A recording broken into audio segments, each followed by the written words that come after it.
Semenjak adanya nomor bantuan polisi ke masyarakat, sejauh ini sudah ada 18 kasus laporan. Dan ke-18 laporan tersebut adalah kasus balap liar.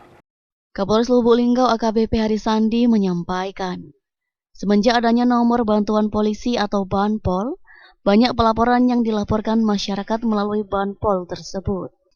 Dan pelaporan yang paling banyak dilaporkan yakni balapan liar, dengan sebanyak 18 kasus masuk ke nomor Banpol.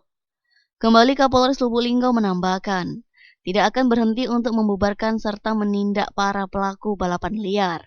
Dan sebagai upaya untuk mencegah terjadinya aksi balapan liar, Polres Lubuk Linggau melakukan patroli di jam tertentu, serta di wilayah yang sering terjadi aksi balap liar. Adapun daerah yang sering melakukan aksi balap liar yakni di Siring Agung, Waterfang, dan di Jalan Belakang Lingkar Selatan Kelurahan Taba Lestari.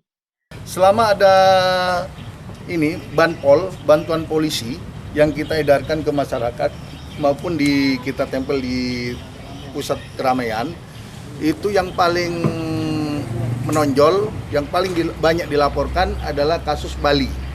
Ya. Kasus Bali Tim Liputan Silam Pari TV.